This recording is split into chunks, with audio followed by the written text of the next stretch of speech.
Foundation सेलिनतर्फे नेहमीप्रमाणेच एक मोठा हार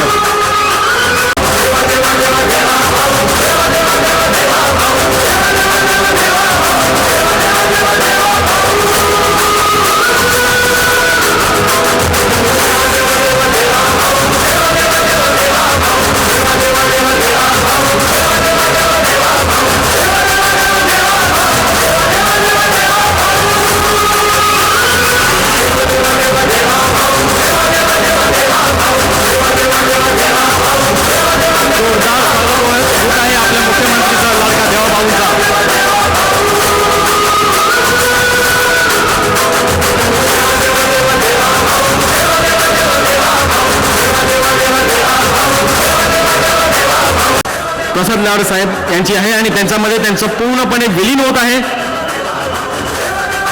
संपूर्णपणे त्यांना आपल्याबरोबर काम करायचं आहे. तसेच महेंद्र अँड महेंद्रचे मुंबई कर्मचारी संघटना 1950 आहे, त्यांचं सुद्धा स्वागत आहे.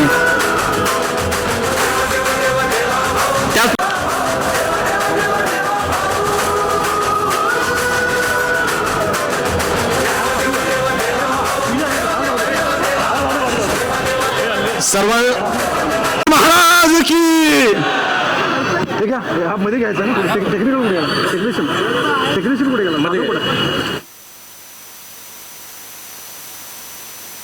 हा मध्ये घ्यायचा. एक मिनिट बोललो कुमारवाड्याचा.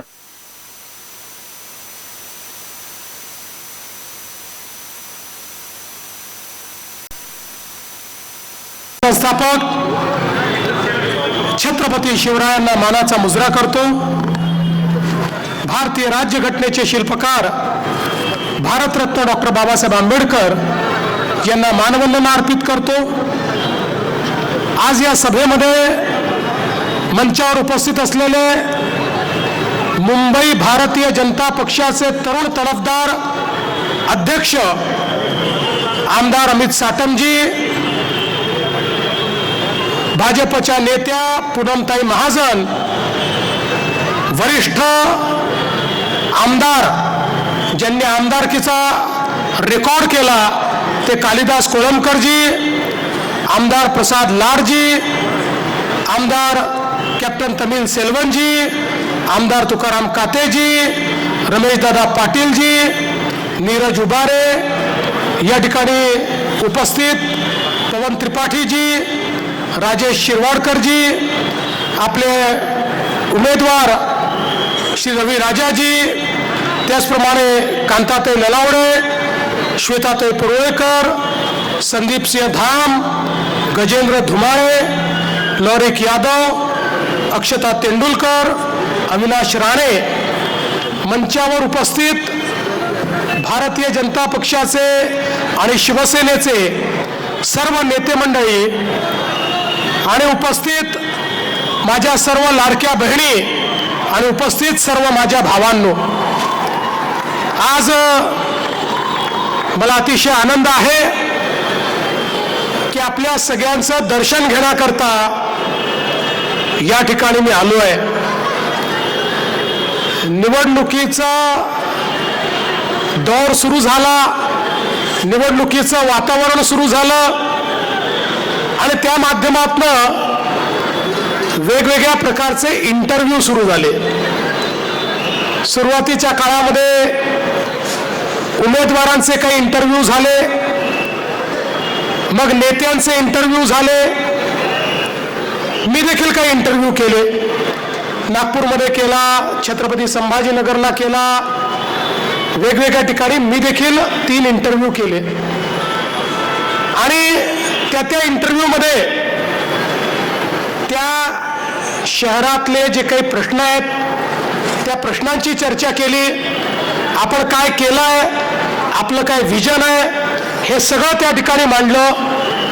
आणि हे सगळे इंटरव्ह्यू करताना मी प्रकट मुलाखती केल्या, पब्लिकमध्ये जाऊन मुलाखती केल्या. पण आता नुकतंच 1 दिवसापूर्वी मला टीव्हीवर काही इंटरव्ह्यू पाहायला मिळाला. हा जो टीव्हीवरचा इंटरव्ह्यू होता घरच्या माणसाचा, घरच्यांनीच केलेला इंटरव्ह्यू होता. एकीकडे उद्धव ठाकरे आणि राज ठाकरे साहेब बसले होते आणि दुसरीकडे संपादक साहेब त्यांचा इंटरव्ह्यू घेत होते.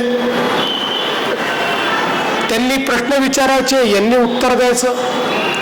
आणि मग हा जो घरच्या घरी चाललेला इंटरव्ह्यू होता, आपल्याला माहिती असेल, मी माझ्या पहिल्या सभेमध्ये सांगितलं, राज ठाकरे आणि उद्धव ठाकरे यांची युती ही कन्फ्युजन आणि करप्शनची युती आहे. आणि ज्यावेळेस मी म्हणालो त्यावेळेस मी कोणाचं नाव घेतलं नाही, कोण कन्फ्युज्ड आहे, कोण करप्ट आहे सांगितलं नाही. पण ज्यावेळेस ही मुलाखत झाली त्या संजय राऊतांनीच त्या ठिकाणी म्हटलं, राजसाहेब तुम्हाला फडणवीस कन्फ्यूज म्हणाले आणि उद्धव साहेब तुम्हाला फडणवीस करप्ट म्हणाले. आता मी टोपी फेकली होती, ती संपादक साहेबांनी थेट त्या दोघांच्या डोक्यात घातली आणि त्यांच्यावर अधोरेखित केलं कोण कन्फ्युज्ड आहे आणि कोण करप्ट आहे. आणि मग या सभेमध्ये, या इंटरव्ह्यू मध्ये ते असं देखील म्हणाले की फडणवीसांना काय समजतं, या ठिकाणी भाजपचे नेते आणि महायुतीचे नेते या कोणीच मुंबईमध्ये जन्मलेले नाहीत. हे मुंबईत जन्मलेले नसल्यामुळे यांना मुंबईचे प्रश्न काय कळतात. आता मी एक सवाल विचारतो, हिंदू हृदय सम्राट शिवसेना प्रमुख बाळासाहेब ठाकरे यांच्यापेक्षा जास्त मुंबई कोणाला माहिती होती का? मुंबईची पल्स, मुंबईची नाडी कोणाला माहिती होती का? त्यांचा जन्म पुण्याला झाला होता, त्यांचाही मुंबईत झाला नव्हता. आणि मुंबईमध्ये जन्मलेले जे स्वतःला सांगतात आम्ही मुंबईत जन्मलो त्यामुळे आम्हाला मुंबई माहिती आहे, आता जन्मून तुम्ही जवान झाले, म्हातारे व्हायला निघाले, तरी मुंबईमध्ये तुम्ही काय केलंय दाखवा ना. 25 वर्ष सत्ता या मुंबईमध्ये भोगली, आता म्हातारपणाकडे चाललात, मुंबईतला एक प्रोजेक्ट देखील तुम्ही दाखवू शकत नाही, मग फायदा काय आहे? आणि माझा सवाल आहे, ज्या 106 हुतात्म्यांनी मुंबई आणि संयुक्त महाराष्ट्राकरता रक्त सांडलं, त्यातले किती मुंबईतले जन्मलेले होते? त्यात कोकणातले देखील होते, पश्चिम महाराष्ट्रातले होते, विदर्भातले होते, मराठवाड्यातून आलेले होते. लोकशाहीर अण्णाभाऊ साठे सांगलीमध्ये जन्मलेले होते, शाहीर अमरशेख बार्शीचे होते. मुंबईवर प्रेम करणारे डॉक्टर बाबासाहेब आंबेडकर यांचा जन्म हा देखील मुंबईचा नव्हता. आचार्य अत्रे देखील त्या ठिकाणी मुंबई बाहेर जन्मले होते. मुंबईचे गिरणी कामगार हे सांगली, कोल्हापूर, त्या ठिकाणी सिंधुदुर्ग या सगळ्या भागातून आलेले होते. मग आपण असं म्हणायचं की मुंबई बाहेरून आले म्हणून यांना मुंबई काय समजते, यांना मुंबईतलं काय माहिती आहे? मी या ठिकाणी सांगतो, होय माझा जन्म मुंबईमध्ये झाला नाही, पण ही मुंबई माझी कर्मभूमी आहे. आणि म्हणून या मुंबईच्या विकासाचा जो ध्यास आम्ही घेतला, या मुंबईला बदलवून दाखवण्याचं काम आम्ही केलं. आज आपण बघा, या मुंबईतला सामान्य मुंबईकर याचं स्वप्न काय आहे? एक स्वतःचं घर असलं पाहिजे स्वप्न. मुंबईतला मराठी माणूस या मुंबईमध्ये घर परवडत नाही म्हणून कुठेतरी वसई विरारच्या पलीकडे चालला गेला. 25 वर्षामध्ये त्याला तुम्ही घर देऊ शकला नाहीत, पण त्याच वेळी बीडीडी चाळीमध्ये राहणाऱ्या मराठी माणसाला 80,000 लोकांना घर देण्याचं काम या मुंबई बाहेर जन्मलेल्या माणसाने त्या ठिकाणी करून दाखवलं. 100 फुटात राहणाऱ्याला 500 फुटाचं घर देण्याचं काम आम्ही या ठिकाणी केलं. पत्राचाळ असेल, अभ्युदय नगर असेल, प्रत्येक ठिकाणी सामान्य माणसाला घर देण्याचं काम आम्ही केलं.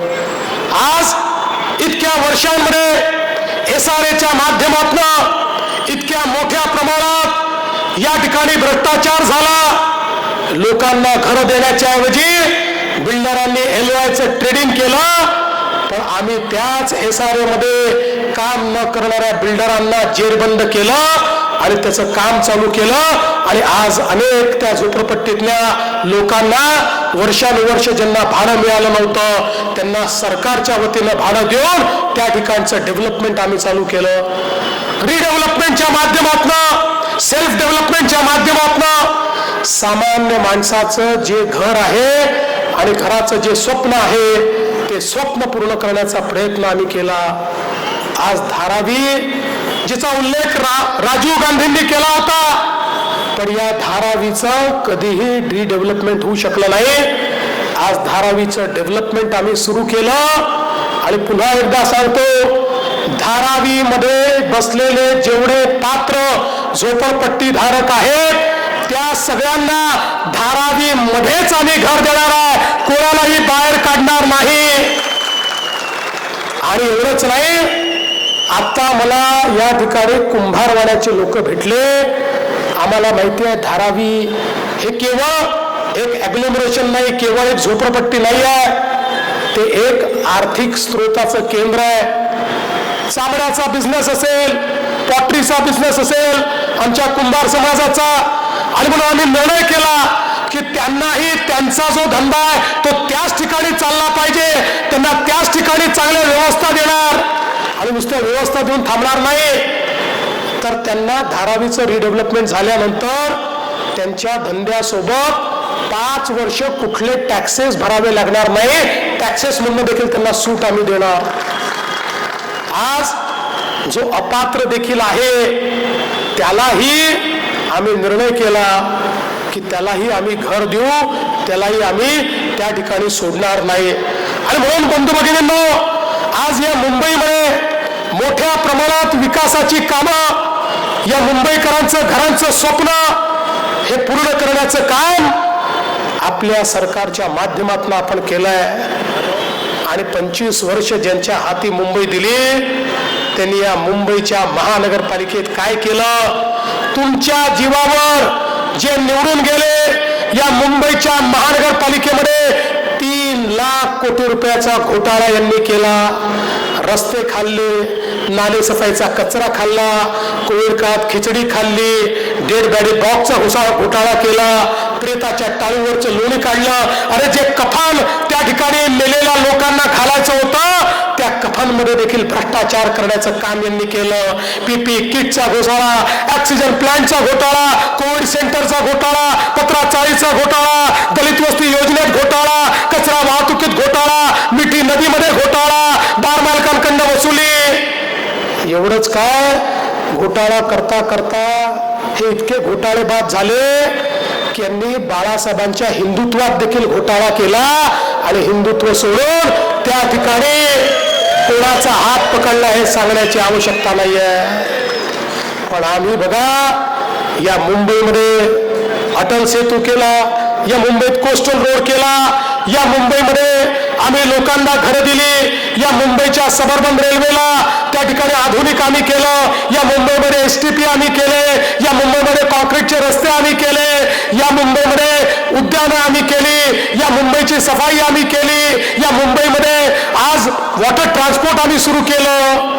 बंधू भगिनींनो, या मुंबईची लाईफलाईन असलेली आपली सबर्बन रेल्वे म्हणजे आपली लोकलची ट्रेन, या ट्रेनचे प्लॅटफॉर्म आम्ही मोठे केले, या ट्रेनचे डब्बे आम्ही वाढवले, इथे एस्कलेटर्स लावले, स्टेशन चांगलं केलं, पॅसेंजर करता ॲम्युनिटीज केल्या, नवीन सिग्नलिंग सिस्टीम लावली.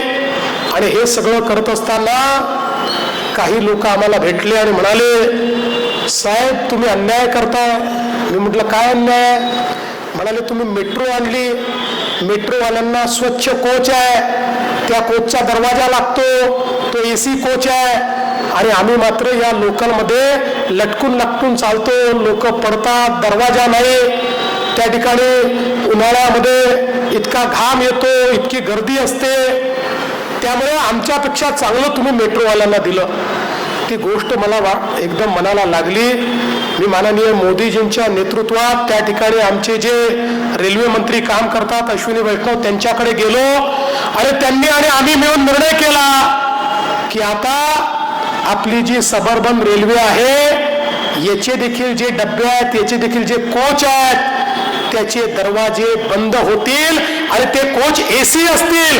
AC कोच मेट्रो सारखे हे आम्ही सबर्बन रेल्वेला देणार आहोत. टाळ्या याच्यावर नका वाजवू, मी पुढचं जे सांगणार आहे त्याच्यावर टाळ्या वाजवा.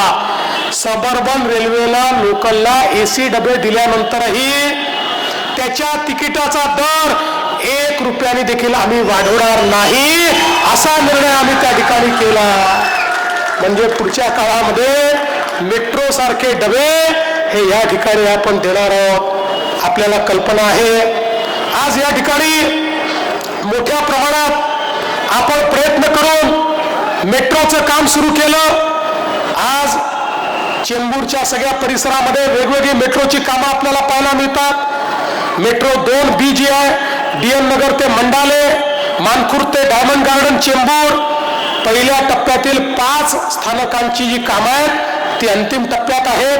त्याची सुरक्षा चाचणी चालली आहे. या 2026 मध्येच आपण त्यांनी प्रवास हा सुरू करणार आहोत. यामुळे चेंबूर पासनं अंधेरी आणि BKCचा प्रवास हा पूर्णपणे सुलभ या ठिकाणी होणार आहे. यासोबत आपल्याला कल्पना आहे की आपण सांताक्रूज चेंबूर लिंक रोडचा त्या ठिकाणी आता विस्तार करतो आणि विशेषतः याचा शेवटचा टप्पा जो आहे तो पूर्व आणि पश्चिम द्रुतगती मार्गांना जोडणारा एशियातील पहिला केबल स्टेड ब्रिज हा आपण तयार केला. हा असा ब्रिज आहे की याच्यामध्ये 90% हा ब्रिज त्या ठिकाणी 90च्या अँगलनी वळतो अशा प्रकारचा एक अजुबा ब्रिज हा आपण त्या ठिकाणी तयार केला. यामुळे कुर्ला आणि वाकोलाला जी वाहतूक कोंडी आहे जाणारी ती आपण कमी केली आहे. आणि एवढंच नाही तर छेडानगरचा जंक्शनच्या सुधारणेचा प्रकल्प आपण MMRDAच्या माध्यमातून हातामध्ये घेतला आणि त्या माध्यमातून कोंडी जी आहे ती कमी करण्यासाठी उडानपूल आणि भुयारी मार्गाचं काम आपण सुरू केलं आहे. सांताक्रूज चेंबूर लिंक रोड आणि फ्रीवेवर येणारी जी वाहतूक आहे ती ठाण्याच्या दिशेने सुरक्षित जाण्याकरता आपण या ठिकाणी ही कारवाई करतो. ईस्टर्न फ्रीवेचा आपण विस्तार करतो. छेडानगरला जो ईस्टर्न फ्रीवे संपलेला आहे तो आता पलीकडे आपण ठाण्यापर्यंत आणि तिथनं आमळेपर्यंत नेण्याचा निर्णय घेतलेला आहे. त्याचंही काम आपण करतो. शिवट्रांबे रोड जो आहे त्याच्यावर देखील वाहतुकीची कोंडी कोंडी कमी करण्याकरता चेंबूर नाकाने शिवट्रांबे रोडवर आपण अनेक एलिव्हेटेड रोडचं काम हातामध्ये घेतलेलं आहे.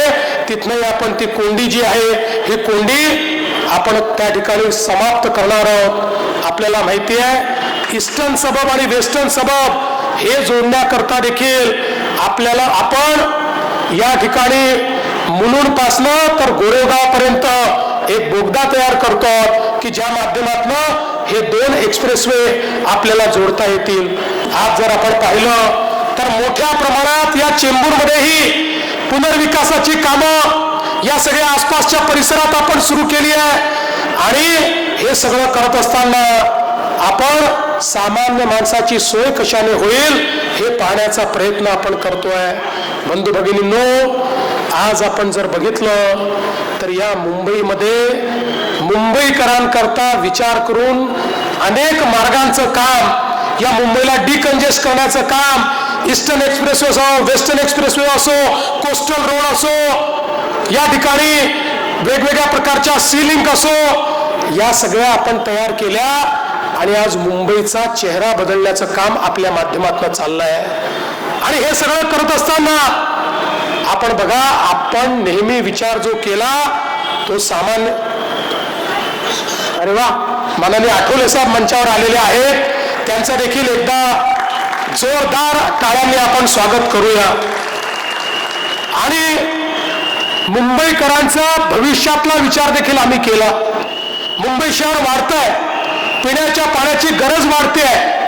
गेले इतके वर्ष गारगाईचा प्रकल्प ज्यातनं 500 MLD पाणी मुंबईला मिळू शकतं, सगळ्यात स्वस्त प्रकल्प, सगळ्यात त्या ठिकाणी ग्रेडियंटनी पाणी येणार, पण 20 वर्ष या प्रकल्पाचं कामच पुढे जात नव्हतं. मला सांगताना आनंद वाटतो, त्यातल्या अडचणी मी समजून घेतल्या आणि त्या अडचणी दूर केल्या आणि गारगाईच्या प्रकल्पाला 2 वेळा नामंजूर झालेला प्रकल्प, त्याला फॉरेस्ट आणि एन्व्हायरमेंटची परमिशन आणली आणि परमिशन आणून त्याचं टेंडर काढलं, त्याचं काम सुरू केलं. आता 500 MLD पाणी ऍडिशनल मुंबईला मिळेल आणि त्या माध्यमातून पुढचे 20-25 वर्ष मुंबईमध्ये कधीही पाण्याची टंचाई हे आपल्याला पाहायला मिळणार नाही.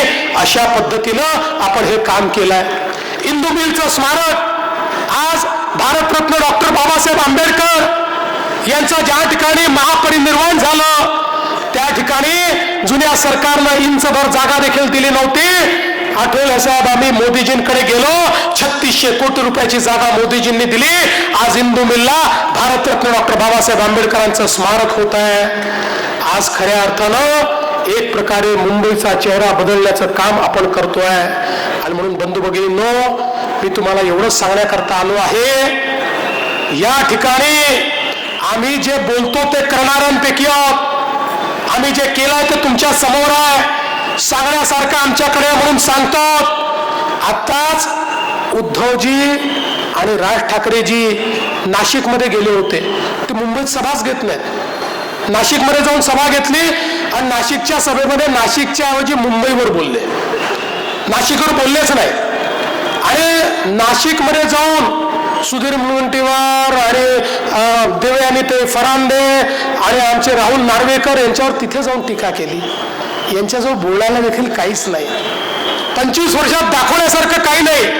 आणि म्हणून आज आम्ही आपल्याला हे सांगण्याकरता आलो आहे, आपल्या आशा आकांक्षा आणि अपेक्षा पूर्ण करण्याकरता या महानगरपालिकेची महानगरपालिका आम्हाला हवी आहे. केवळ कोणाला महापौर बनवायचं याकरता नाही, केवळ कोणाला नगरसेवक बनवायचं याकरता नाही, तर या सामान्य माणसाच्या जीवनामध्ये परिवर्तन घडवण्याकरता ही महानगरपालिका आम्हाला हवी आहे. बंधू भगिनींनो, मागच्या विधानसभेच्या निवडणुकीमध्ये आपल्या आशीर्वादाने आम्हाला एक प्रचंड मोठं बहुमत मिळालं. आजपर्यंतच्या इतिहासात सर्वाधिक जागा महायुतीला या विधानसभेच्या निवडणुकीमध्ये मिळाल्या. आणि या जागा मिळाल्यानंतर काही लोकांनी बोलणं सुरू केलं, आता या महायुतीवाल्यांना इतक्या जागा मिळाल्या, आता यांना कोणाची गरज नाही. हे पहिलं काम काय करतील? लाडकी बहीण योजना बंद करतील. 1 वर्षापेक्षा जास्त कालावधी झाला, लाडकी बहीण योजना सुरूच आहे. आणि लाडक्या बहिणींनो, चिंता करू नका, जोपर्यंत तुमचा देवा भाऊ आणि तुमचे शिंदे भाऊ या ठिकाणी आहेत, तोपर्यंत लाडकी बहीण योजना बंद होणार नाही. या उलट मी तर आमच्या सगळ्या उमेदवारांना सांगतोय, ही आमची लाडकी बहीण तुम्हालाही निवडून देणार आहे.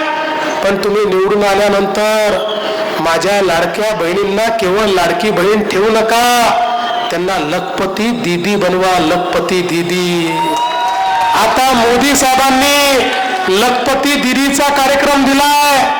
महाराष्ट्रामध्ये 50 लाख लखपती दीदी तयार झाल्या. पुढच्या 4-5 महिन्यात आमच्या 1 कोटीपर्यंत हा आकडा जाईल. 1 कोटी माझ्या लाडक्या बहिणी या लखपती दीदी असतील. त्यामुळे पुढच्या काळामध्ये ही महानगरपालिका निवडून आल्यानंतर ज्यावेळी मी तुम्हाला भेटेन, तुम्ही वॉर्डात काय काम केलं हे तर विचारेनच, पण त्यासोबत पहिला प्रश्न माझा असेल की तुमच्या वॉर्डामध्ये माझ्या किती लाडक्या बहिणींना तुम्ही लखपती दीदी केलं याचा हिशोब मला द्या.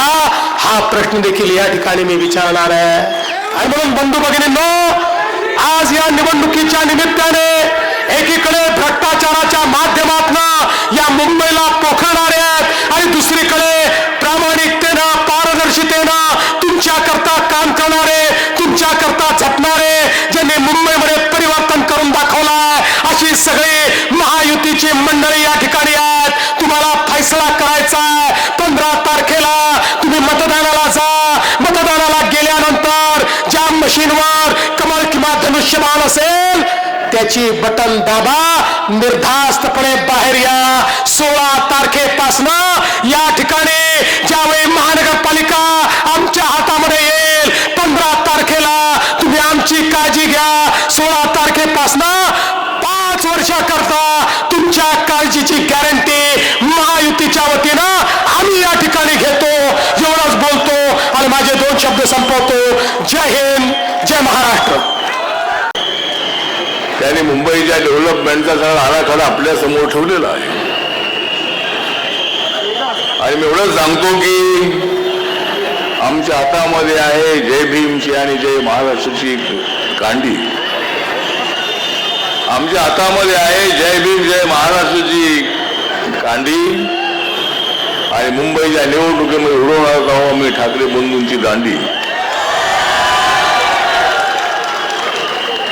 ठाकरे बंधू एकत्र आलेले आहेत. या तुम्हाला एकत्र येण्याचा अधिकार आहे, पण तुम्ही बाळासाहेबांच्या विचाराला फसवलेला आहे. या निवडणुकीमध्ये मुंबईची जनता तुम्हाला फसवल्याशिवाय राहणार नाही. आणि देवा भाऊला, एकनाथ शिंदेला आणि मला हसवल्याशिवाय राहणार नाही. एक तर आमचा रिपब्लिकन पक्ष देवा भाऊ आपल्या सोबत आहे, महायुती सोबत रिपब्लिकन पार्टी ऑफ इंडिया आहे. आमचा पक्ष छोटा आहे, आमचा पक्ष इमानदार आहे. आमचा पक्ष तुम्हाला साथ देण्यासाठी मैदानामध्ये उतरलेला आहे. कारण माननीय नरेंद्र मोदीजी या देशाचे विकास पुरुष आहे. डोळ्यात सांगतो की या देशामध्ये आज आहे नरेंद्र मोदींची आंधी. आज या देशामध्ये आहे नरेंद्र मोदींची आंधी. प्रधानमंत्री कसे बनतील राहुल गांधी? राहुल गांधींना लवकर प्रधानमंत्री बनवता येणार नाही जोपर्यंत आम्ही मजबूत आहोत. आम्ही देशाच्या विकासासाठी आम्ही पुढे पुढे चाललेलो आहोत. देशाची इकॉनॉमी नंबर